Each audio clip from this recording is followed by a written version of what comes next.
15 minute انشاءاللہ یہ بیان کریں گے، اور جو ساتھی اس بات کا انتظار کر رہے ہیں کہ علماء کرام جب آئیں گے تو ہم مسجد میں جائیں گے، الحمدللہ علماء کرام تشریف لا چکے ہیں، اور انشاءاللہ آج کی اس مجلس میں آخری خطاب شیریں بیان واضح خوش الہام حضرت مولانا سید حافظ نادر شاہ صاحب حفظہ اللہ تعالی کا خطاب ہوگا۔ تمام بھائی تشریف لائیں، انشاءاللہ قرآن حدیث کے موتی آپ کے سامنے پیش کیے جائیں گے۔ تو اب آپ کے سامنے تشریف لاتے ہیں حضرت مولانا عبدالحفیظ اکرم صاحب۔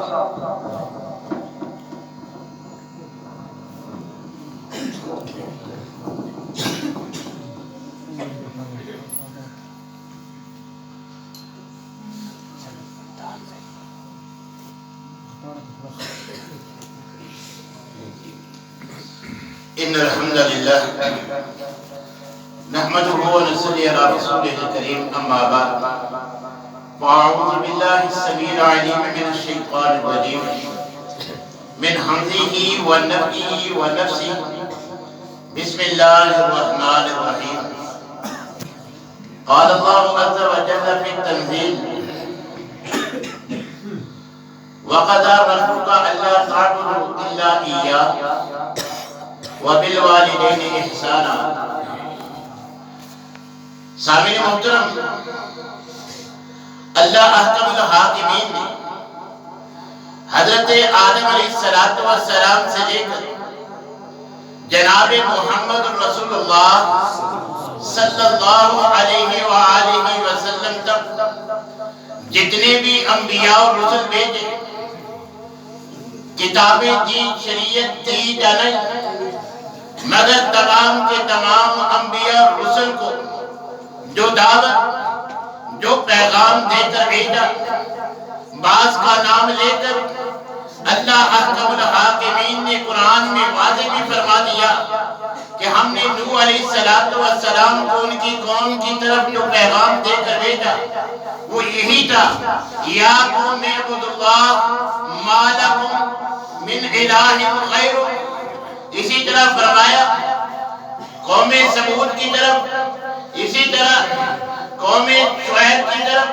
حضرت صالح، حضرت شعیب، حضرت نوح اور دیگر انبیاء کا نام لے کر اللہ احکم الحاکمین ان کی جو ڈیوٹی تھی، ان کی جو دعوت تھی، وہ یہی بیان فرما رہے ہیں کہ میں نے ان کو جو پیغام دینے کے لیے بھیجا وہ یہی تھا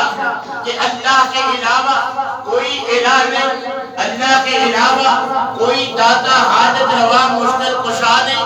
اللہ کے علاوہ کوئی بگڑی بنانے والا نہیں، حتیٰ کہ اللہ احکم الحاکمین نے انبیاء کا نام لے کر بھی دعوت کا ذکر فرمایا، اور ایک مقام پہ فرمایا کہ جتنے بھی میں نے انبیاء اور رسل بھیجے ان تمام کو میں اللہ احکم الحاکمین نے یہی پیغام دے کر بھیجا کہ وہ لوگوں کو بتلائیں جو اللہ کو چھوڑ کر غیروں سے اپنی حاجات کے لیے ماتھا ٹیکتے ہیں، ان کو بتلائیں اے اولاد دینے والی ذات صرف اللہ کی ہے، مختار کل صرف اللہ ہے، مشکل کشا صرف اللہ ہے، نہ صرف انبیاء کی اللہ احکم الحاکمین نے یہ دعوت بیان فرمائی ہے، بلکہ اللہ احکم الحاکمین نے قیامت تک آنے والے انسانوں کی تنبیہ کے لیے، ان کو متنبع کرنے کے لیے اللہ احکم الحاکمین نے انبیاء کرام جب مشکلات ان پہ آئیں، آزمائشیں آئیں، انہوں نے اللہ کو پکارا، اس کا بھی اللہ تبارک و تعالیٰ نے قرآن بنا دیا تاکہ قیامت تک آنے والا میرا بندہ جان لے کہ حضرت ایوب کو اگر میں نے بیماری سے دوچار کیا تو حضرت ایوب نے شفا کس سے مانگی؟ کیا کسی پہلے نبی کی قبر کی مٹی یا کسی چشمے سے نہا کر اس کا عقیدہ شفا کا تھا؟ یا پھر انہوں نے اللہ احکم الحاکمین کو پکارا؟ بڑھاپے میں حضرت زکریا علیہ السلام کو اولاد کی خواہش ہوئی، کسی زندہ مردہ کے گھر پہ گئے، کسی قبر پہ آستانے پہ گئے، جب اللہ احکم الحاکمین کو پکارا، حضرت آدم علیہ السلام نے کس کو پکارا؟ اللہ نے قرآن بنا دیا کہ پتہ چلے حضرت آدم علیہ السلام کو جب پکارنے کی ضرورت پڑی انہوں نے بھی اللہ احکم الحاکمین کو پکارا۔ حضرت یونس علیہ السلام مچھلی کے پیٹ میں مشکل میں تھے، تو حضرت یونس علیہ السلام نے ایسی مشکل کے وقت نہ کسی نبی کو پکارا نہ کسی رسول کو پکارا، اس وقت جو پکارا تو صرف اللہ احکم الحاکمین کو پکارا، بلکہ اللہ احکم الحاکمین کو وقت مختصر ہے، ایک نبی کا ان کی مشکلات کے وقت اللہ کو پکارنا آپ کے سامنے بیان کرنے کا وقت نہیں ہے۔ اللہ احکم الحاکمین نے نہ صرف توحید کا حکم دیا بلکہ شرک کی اللہ احکم الحاکمین نے ترغیب بھی فرمائی ہے۔ ایک میں اور آپ ہیں، ایک آج کا کلمہ کو مشرک ہے، ایک نبی صلی اللہ علیہ وسلم کے دور کا مشرک ہے، مگر اللہ احکم الحاکمین نے اپنے مقدس قرآن میں، قرآن پاک میں 18 انبیاء کا ذکر فرمانے کے بعد کیا فرمایا؟ میری اور آپ کی تنبیہ کے لیے اللہ احکم الحاکمین فرماتے ہیں یہ انبیاء کرام 18 انبیاء کا ذکر فرمانے کے بعد فرمایا وَلَوْ أَشْرَكُوا لَحَبِطَ عَنْهُمْ مَا كَانُوا يَعْمَلُونَ۔ اگر بالفعل یہ انبیاء تو میں نے بھیجے اس لیے تھے کہ لوگ پتھروں کو چھوڑ کر، شجر و حجر کو چھوڑ کر، اپنے تراشے ہوئے بتوں کو چھوڑ کر، اپنے غیر اللہ کو جن کو حاجات منات کے لیے پکارتے ہیں ان کو چھوڑ کر ایک اللہ کے سامنے سجدہ ریز ہو جاؤ۔ مگر دنیا والوں یاد رکھو، قیامت تک آنے والوں، قرآن پڑھنے سننے والوں یاد رکھو، اگر بالفرض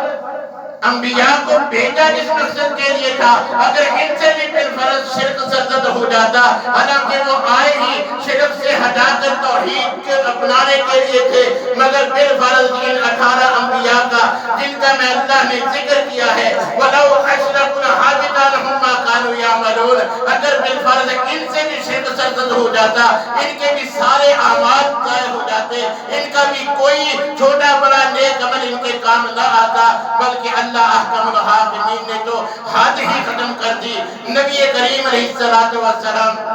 جناب محمد رسول اللہ صلی اللہ علیہ وسلم کے متعلق فرمایا لَإِنَّ أَشْرَكْتَ لَيَحْبَطَنَّ عَمَلُكَ وَلَتَكُونَنَّ مِنَ الْخَاسِرِينَ۔ اے پیغمبر تجھے بھیجا اس لیے لوگوں کو غیر اللہ سے ہٹا کر ایک اللہ کے سامنے جھکانے کے لیے ہے، مگر بالفرض دنیا والوں سن لو میرے اس پیغمبر سے جس نے زندگی کا ایک ایک لمحہ تمہیں تبلیغ یہ کی ہے کہ ایک اللہ کو پکارو، اگر بالفرض اس میرے محبوب پیغمبر جن کا مقام امام الانبیاء ہے، جن کو میں نے خاتم النبیین بنایا ہے، تمام انبیاء سے افضل ہے، مقام مرتبہ اپنی جگہ، لیکن دنیا والوں سن لو اگر بالفرض جناب محمد رسول اللہ صلی اللہ علیہ وسلم سے بھی شرک سرزد ہو جاتا، ان کی بھی ساری نیکیاں، سارے نیک اعمال، راتوں کو اٹھ کے قیام کرنا، دن کو نفلی روزے رکھنا، ایام 20 کے روزے، سارا دن اللہ کی توحید کی دعوت، اگر بالفرض میرے محبوب پیغمبر سے بھی شرک سرزد ہو جائے تو ان کے بھی میں سارے نیک اعمال ضائع کر دوں، یہ بھی خسارہ پانے والوں میں سے ہو جائے۔ تو میرے بھائیوں آج ہم کس بات کی مولی ہیں، ہماری کیا حیثیت ہے؟ نبی کریم علیہ السلام نے فرمایا من مات لا یشرک باللہ دخل الجنہ، جس کی سانسیں اس عقیدے میں ختم ہوئی، اس کے عقیدے میں، اس کے عمل میں، اس کے نظریے میں شرک نہیں تھا، وہ انسان تو جنت میں داخل ہوگا، لیکن جس کی سانسیں اس حالت میں ختم ہوتی ہیں کہ اس کے عقیدے میں شرک ہو، اس کے عمل میں شرک ہو، وہ اللہ کے اختیارات غیروں کو سونپنے کا عقیدہ رکھتا ہو، اس کو شفا کے لیے کسی قبر کی مٹی سے شفا ملنے کا عقیدہ رکھتا ہو، وہ کسی پہاڑی چشمے سے نہا کر شفا ملنے کا عقیدہ رکھتا ہو، نبی کریم علیہ السلام نے فرمایا من مات یشرک باللہ، جو شرک کی حالت میں، شرک کے عقیدے پر شرک کرتے ہوئے اس دنیا سے رخصت ہوتا ہے، اللہ احکم الحاکمین نے اس کے اوپر جنت حرام کر دی ہے، اس کا ٹھکانہ جہنم ہے۔ تو میرے بھائیوں اب یہ ہماری ذمہ داری ہے کہ ہم نے جنت کا راستہ اپنانا ہے یا جہنم کا راستہ اپنانا ہے۔ انبیاء کی آمد پہ جشن منانے والوں، انبیاء کی آمد پہ خوشی منانے والوں، پیغمبر آئے جس کام کے لیے تھے اس دعوت کو اپنانا لازم ہے، نہ کہ پیغمبر کی آمد کی خوشی منانا لازم ہے۔ نبی کریم علیہ السلام جس مقصد کے لیے آئے تھے وہ یہی تھا۔ آج جن اوصاف کا تم ذکر کرتے ہو ان کو کسی مشرک کو بھی ان سے کوئی اختلاف نہیں تھا۔ نبی کریم علیہ السلام کو صادق و امین مشرک بھی مانتے تھے، ان کی زلفوں کو، ان کی خوبصورتی کو، کالی کملی کو سارے مشرک بھی مانتے تھے۔ اگر کوہ صفا پہ کھڑے ہو کر جو دعوت دی تھی اس کا انکار کیا تو وہ دعوت توحید تھی۔ آج اگر تم بھی دعوت توحید کو نہیں اپناؤ گے، اللہ کو اس کے جو اختیارات خود اللہ نے بیان کیے ہیں یا جو پیغمبر نے بیان کیے ہیں ان میں کسی کو ساجدہ شریک بناؤ گے، تمہارا بھی کوئی نیک عمل کام نہیں آئے گا۔ یاد رکھیے حج بڑی فضیلت والا عمل ہے، زکوٰۃ، صدقہ، خیرات، نماز، نفلی روزہ یہ بڑی جو ہے وہ فضیلت والے عمل ہیں۔ ایک لیلۃ القدر کی عبادت 83 سال 4 ماہ کی عبادت کے برابر ہے، بڑی فضیلت والی رات ہے، آخری عشرے کی بڑی فضیلت ہے۔ اگر دامن میں توحید نہیں ہے تو سارا رمضان اعتکاف بیٹھ لیں، سارے سال نفلی روزے رکھ لیں، ساری زندگی نوافل میں گزار دیں، دن کو روزہ رات کو قیام کرتے رہیں، اگر عقیدے میں شرک ہے اللہ کوئی نیکی قبول نہیں کرتا۔ آپ کتاب و سنت سے، قرآن کریم کی نصوص سے سن چکے ہیں، اللہ انبیاء کو مخاطب کر کے فرما رہی ہے اگر شرک سرزد ہو جاتا سارے اعمال ضائع ہو جاتے۔ آج ہم سمجھتے ہیں نیکی ہے کرنے میں کیا حرج ہے۔ میرے بھائیوں آج یہ جو لوگ جتنے کام کرتے ہیں محبت کی آڑ میں، پیغمبر سے عقیدت کی آڑ میں، نبی کریم علیہ السلام سے اگر سچی محبت ہے تو نبی کریم علیہ السلام کی ذات کے ساتھ ساتھ آپ کی بات سے بھی محبت ہونی چاہیے۔ تو نبی کریم علیہ السلام نے کیا فرمایا تھا؟ لا تطرونی کما ادرت النصارى ابن مریم۔ ان لوگوں یاد رکھو عقیدت میں اتنا نہ بڑھ جانا کہ عقیدے کا ستیہ ناش کر دینا جیسے عیسائیوں نے کیا تھا۔ حضرت عیسیٰ کی عقیدت میں اتنا بڑھ گئے کہ اللہ اور حضرت عیسیٰ میں فرق نہیں چھوڑا، جو اللہ کے اختیارات تھے اللہ کے اختیارات میں حضرت عیسیٰ کو شریک بنا دیا۔ لیکن میری امت کے لوگوں، مجھ پہ ایمان رکھنے والوں، میں محمد صلی اللہ علیہ وسلم تمہیں کہہ رہا ہوں، حکم دے رہا ہوں، میری عقیدت میں اتنا نہ بڑھ جانا کہ عقیدے کا ستیہ ناش کر بیٹھنا۔ آج یہ عقیدت میں اتنا بڑھ گئے، تیرا کھاما تیرا کاما تیرا میلاد کیوں نہ میں مناواں یا رسول اللہ، حالانکہ قرآن پکار رہا ہے رزق دینے والا اللہ ہے، پیغمبر رزق اللہ سے مانگ رہے ہیں۔ اللہ کے سارے پیغمبر جو دعوت لے کے آئے کہ ایک اللہ سے مانگو، آج کا کلمہ وہ عقیدت میں اتنا بڑھ گیا کہ سارے نبی تیرے در کے سوالی، تمام انبیاء آئے یہ دعوت لے کر کہ لوگوں کسی سے نہیں صرف اللہ سے مانگنا ہے۔ آج کا عقیدت مند عقیدت میں اتنا بڑھ گیا کہ عقیدے کا ستیہ ناش کر بیٹھا۔ سارے انبیاء جو اللہ سے مانگنے کا درس لے کر آئے تھے ان کو نبی کریم علیہ السلام کا در کا سوالی بنا دیا۔ تو میرے بھائیوں انبیاء کی توہین بھی یاد نہ آئی؟ تو میرے بھائیوں انبیاء کرام کی تو دعوت ہی یہ تھی کہ کسی نبی رسول کسی زندہ اور مردہ سے نہیں مانگنا، ورنہ تمام انبیاء سے پہلے حضرت آدم علیہ السلام کے بعد تمام انبیاء سے پہلے انبیاء اس دنیا میں آئے تھے، ان سے مانگا جا سکتا تھا۔ نبی کریم علیہ السلام سے پہلے سارے انبیاء آ چکے تھے۔ مصیبت کے وقت نبی صلی اللہ علیہ وسلم جب جنگ بدر کے موقع پر جب دیکھتی ہیں دشمن کے پاس دنیاوی پاور بھی ہے، میرے پاس جو جمع پونجی تھی آج لے کے آیا ہوں، تب کی ریت پر سر رکھ کے اللہ کے حضور گڑگڑاتے ہیں۔ حضرت ابراہیم کو نہیں پکارا، حضرت نوح کو نہیں پکارا، حضرت یونس اور دیگر انبیاء کو نہیں پکارا، اللہ کے محبوب پیغمبر تب کی ریت پر سر رکھ کے گڑگڑاتے ہیں تو ایک اللہ کے سامنے کہ اللہ جو جمع پونجی تھی آج ساری لے کر تیرے توحید کے دشمنوں سے ٹکرانے کے لیے آیا ہوں۔ اگر آج یہ کام آ جاتے ہیں تو اللہ دنیا پہ تیرا نام لینے والا کوئی ملحد کوئی توحید پرست نہیں بچے گا۔ تو میرے بھائیوں انبیاء پہ مشکلات آئیں تو انبیاء نے بھی اللہ کو پکارا۔ آج ہمیں بھی اللہ احکم الحاکمین ہی کو پکارنا چاہیے، مگر افسوس کہ آج میرا اور آپ کا ایمان ایسا ہے، ہمیں شفا چاہیے، ہمیں شفا چاہیے۔ ہر مسلمان کا عقیدہ ہے شفا دینے والی ذات اللہ ہے، مگر آج ہمیں جو کوئی کہتا ہے کہ ایسا کر لو شفا مل جائے گی، فلاں قبر سے چلے جاؤ اس سے شفا مانگو مل جائے گی، اس کی مٹی کو جسم سے مان لو شفا مل جائے گی، فلاں چشمے میں نہا لو شفا مل جائے گی، ہم ہر باطل عقیدہ اپنانے کے لیے تیار ہیں۔ اگر شفا نہیں ملتی ڈاکٹر بدل لیتے ہیں، اگر شفا نہیں ملتی تو ہم علاج کے لیے ایک شہر سے دوسرے شہر، ایک ملک سے دوسرے ملک شفا کی تلاش میں چلے جاتے ہیں، لاکھوں کروڑوں ساری جائیداد شفا کے لیے خرچ کر دیتے ہیں۔ عقیدہ ہے شفا دینے والا اللہ ہے، کبھی تہجد کے وقت اللہ کو اٹھ کے پکارا نہیں، اللہ سے شفا مانگی نہیں۔ اگر اللہ سے شفا مانگی ہوتی، قرآن پڑھا ہوتا، حضرت ایوب کی بیماری کا سنا ہوتا، حضرت ایوب کی پکار اللہ سے آپ کے ذہن میں ہوتی، تو جیسے حضرت ایوب نے بیماری میں اللہ کو پکارا، آج بھی اگر کوئی بیمار اللہ کو پکارے گا، شفا دینے والا اللہ ہے، اللہ اسے ضرور شفا دے گا۔ آپ نے دیکھا ہے جن ڈاکٹروں پہ تم انحصار کرتے ہو وہ اپنی ٹیکس لگاتے ہیں، اپنی ادویات پیسوں پہ خرچ کرنے پہ تمہیں دیتے ہیں، مگر جب ان کے پاس میں نہیں ہوتا وہ کیا کہتے ہیں؟ اب شفا اللہ ہی سے مل سکتی ہے، اب شفا دینے والی ذات سے شفا مانگو، اب ہمارے پاس میں شفا نہیں ہے۔ تو میرے بھائیوں، مومن کو ذرا سی بھی تکلیف ہو، نبی کریم علیہ السلام نے تو یہاں تک فرما دیا، سواری پہ سوار ہو جھنڈا نیچے گر جاتا ہے، اللہ سے مانگو، جوتے کا چشمہ ٹوٹ جاتا ہے، ضرورت ہے تو اللہ سے مانگو، اولاد دینے والا بھی اللہ ہے، رزق دینے والا بھی اللہ ہے، اولاد کی ضرورت ہے، نہ کوئی زندہ دے سکتا ہے نہ کوئی مردہ دے سکتا ہے۔ آج افسوس ہے ان مسلمانوں پہ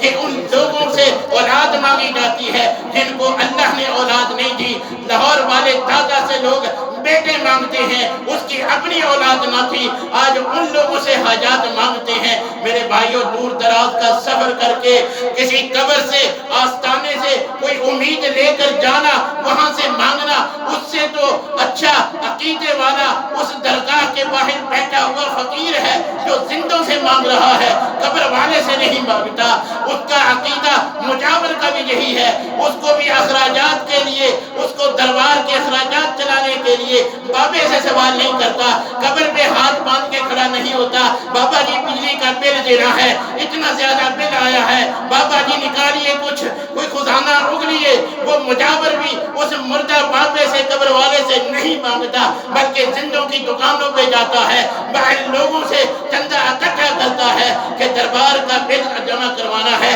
دربار کے اخراجات پورے کرنے ہیں۔ وہ بھی یہی سمجھتا ہے کہ قبر والا اخراجات نہیں دے سکتا، یہ آستانے زندوں کے خرچ پہ چلتے ہیں، قبر والا اپنی درگاہ کے آستانے کے اخراجات برداشت نہیں کر سکتا۔ تو میرے بھائیوں، سارے انبیاء جو دعوت لے کے آئے، اس دعوت کو اپنانے سے ہی ہمارا چھوٹا بڑا عمل، اس کی قبولیت جو ہے وہ مشروط ہے۔ اگر دامن میں توحید ہے تو چھوٹے سے چھوٹا عمل بھی، بلکہ یہیں پر نہیں، اللہ احکم الحاکمین کو توحید اس قدر محبوب ہے، اگر کوئی عمل نہ بھی کر سکے،